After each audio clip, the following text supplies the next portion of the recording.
Welcome back to another episode on my channel. It's your boy Jonah Bryan coming back to you with another video.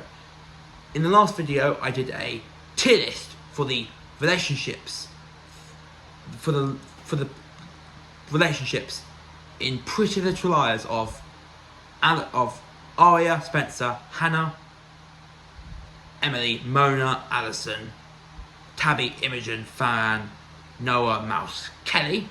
And in the video before that, I did a deaths ranking for what I picked out as major deaths, 27 major deaths to be exact, from Pretty Little Liars, Pretty Little Liars Original Sin, and Pretty Little Liars Summer School, ranked from worst to best.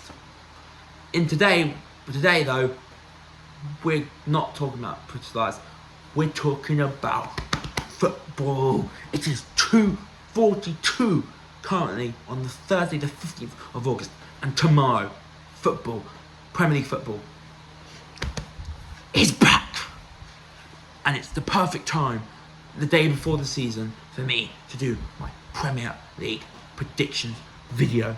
But let's not waste any time. Let's get to it, starting with 20th place, and 20th place for me is Leicester City.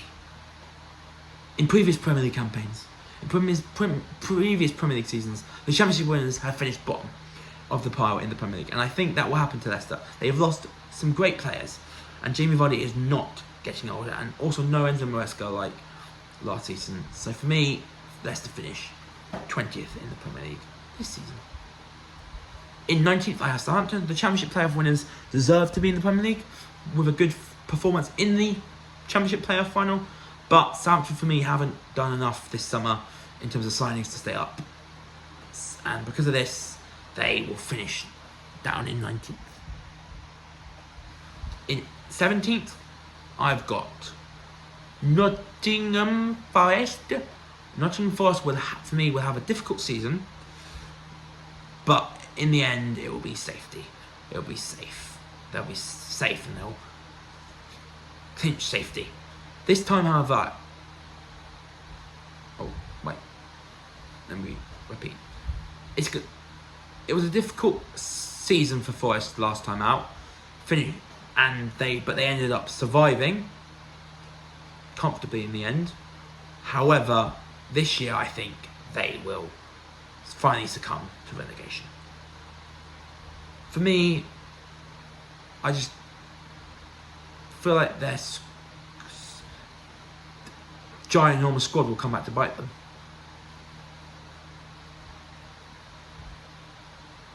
So yeah, Forest 18th. In 17th, I have Ipswich Town. They have had two successful seasons in League One and the Championship, with 2 promotions up to the PL. They have a great belief as a club and a great home stadium in Portman Road, which will most certainly help them. And I think they will follow up 2 promotions from League One to Championship and Championship to Premier League, with safety in the Premier League in 17th. In 16th, I have Brentford. Brentford have a good squad and a good manager in Thomas Frank. Ivan Toney is still at the club. But even with the amount of good players he has, including at his disposal, including Ivan Toney, Thomas Frank is really starting to struggle in the PL after his first 2 fairly successful seasons. I think this downtrend for Thomas Frank will cause Brentford to be in a lower position on the PL table, but I don't see them getting swamped into a relegation battle. So 16th it is, and if Tony does stay, look, I assure you, there'll be lots of goals scored for Brentford. In 15th, I have Fulham. I think Fulham are the closest to relegation that they have been since staying up in their first season. And they have lost some crucial players. They've lost Declan Rui, they've lost Tosin Adarabioyo, they've lost João Palhinha, and Marcus Silva is starting to dry out as a gaffer. Fulham, like I said, I think will be in a relegation battle until near the end of the season, but then they'll start winning games and they'll end up in 15th. In 14th, I have Everton. They had a point if last season Everton finished 15th, I think. Yeah, last season Everton finished 15th. But if they didn't have their points deduction, they would have finished 12th. But this season, I don't think they will get a points deduction, and because of that, I have them here in 14th. This could be a risk. This could be a risk having Everton in 14th. They could end up getting another points deduction, and that could relegate them. But I know Everton will not want to go into a new stadium thinking, we built this new stadium and we're playing championship football. Everton fans will not want to see that. So, but I don't think they will see that, because I have them here in 14th. In 13th, I have Gary O'Neill. Gary O'Neill's Wolves. Gary O'Neill did an exceptional job last season at Wolves, and I think that he will continue that form in this new season. I think they'll be safe throughout most of the season. They've lost Pedro Neto, they've lost Max Kilman, but I still think they're good enough without those two players. And Max Kilman, good centre back, but they've got other centre back options. And yes, Neto's a great player, but he's way too injury prone. So I don't think even the players that they've lost will affect them that much. So I have Wolves down in 13th.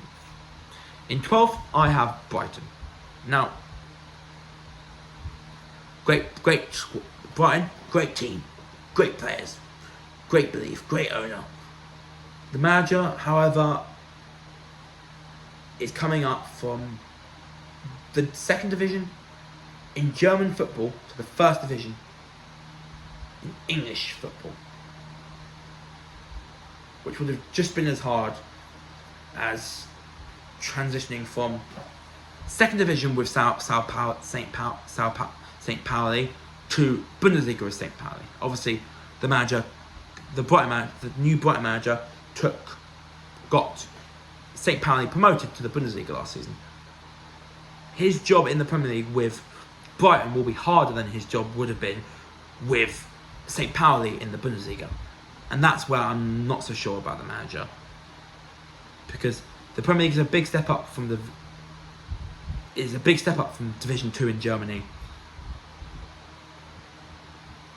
So it might be hard for the manager. But, however, besides the manager, Brighton have a good squad, and the individual player and some of their individual players are world class for a club like Brighton. So I think they'll be safely in mid table. I have them 12th. In 11th, I have, and just missing it on the top 10, is West Ham. The reason why I have West Ham in 10th the reason why I have West Ham just finishing outside the top 10 is their manager, Lopetegui. Not the best manager, but he will do well enough to keep them away from relegation and stuff. And I do think with their good squad, to add adding Max Kilman, Nicholas Füllkrug, Guido Rodriguez, they've signed Aaron Masaka. They've done some really good business, West Ham. And I think that good business, plus the players that they already had, like Jared Bowen, Thomas Souček, Areola, I think they will be. I think these new signings and the players that they currently have will give West Ham the platform to finish comfortably in the Premier League table. This season, I've stuck them in 11th. Go in 10th. The first team in the top 10 for me is Bournemouth.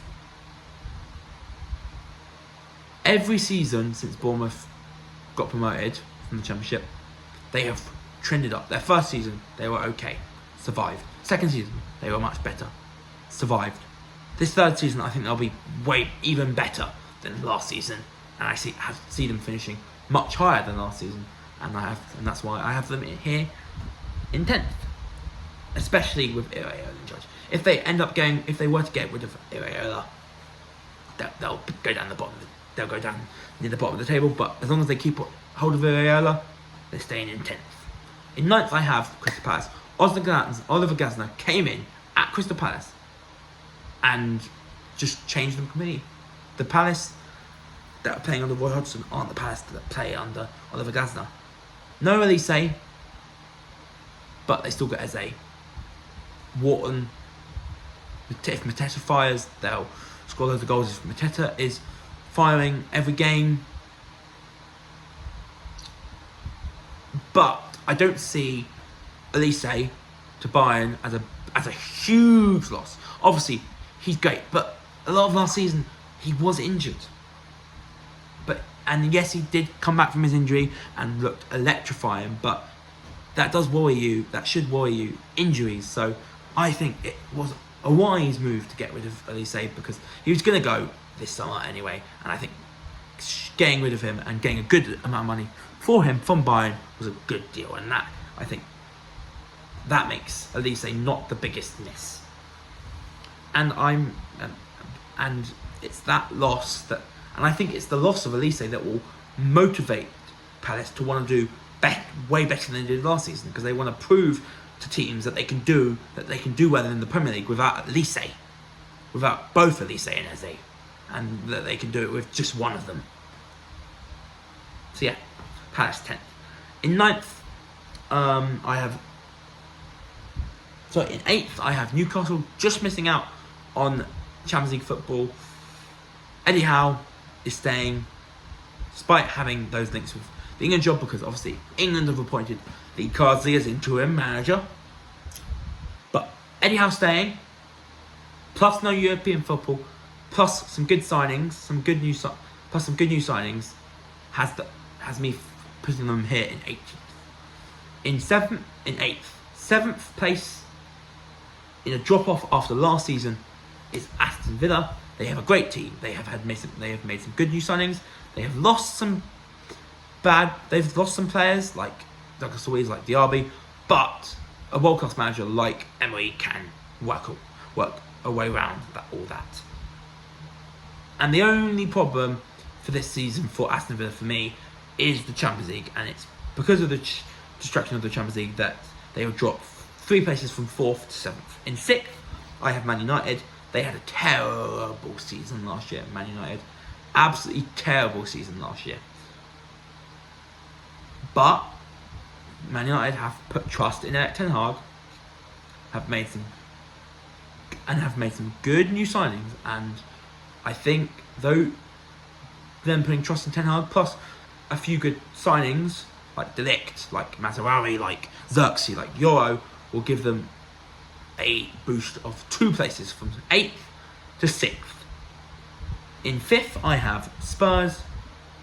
Now, I've watched a lot. I've watched 5 or 6 Premier League predictions videos, and I've been surprised by loads of people putting this team that I have in 6th, that I have in 5th down. The team that I have in 5th, people have put in 8th, 9th, 7th. It's Spurs. I have seen Spurs in the Premier League predictions videos that I've watched be put real low. And honestly, I can't see why. They have a good manager in Ange Postecoglou. They have good Premier League players like Arch. They have good Premier League players like Richarlison, who is a good player. They got Brennan Johnson, Son, Maddison, Kulusevski. They just brought in Archie Gray. They've brought in Solanke from Bournemouth, which has damaged Bournemouth, but has benefited Tottenham so much. And I think Archie Gray is the standout, and I think Archie Gray from Leeds is the standout signing. I think he'll be an incredible signing. And what also helps Spurs out, I think, this season is they're still the most exciting team to watch. They were the most exciting team to watch last season. They'll probably continue that trend this season. So 5th it is. I just don't know why people are putting them in 7th, 8th when they should be much higher than that. So I have them in 5th. Just making the top 4 for me in 4th is Chelsea. I don't know what it is with my feelings on Chelsea this season. They have made some good signings, have a good manager in Enzo Maresca, who did a great job at Leicester, who are going to struggle without him. Chelsea did struggle at points again last season, which led them to another low finish for the quality of the club in 7th. But I don't see a low finishing happening again this season, because I just have a confidence that Chelsea will make the top 4. So I have them in 4th. In 3rd, I have Liverpool. New management will make their season rocky, but they still have the same players. So the same players that they had last season in the Klopp will be able to work with new manager Arne Slot to do just as good, not better, but just as good as Klopp did with Liverpool in his final season.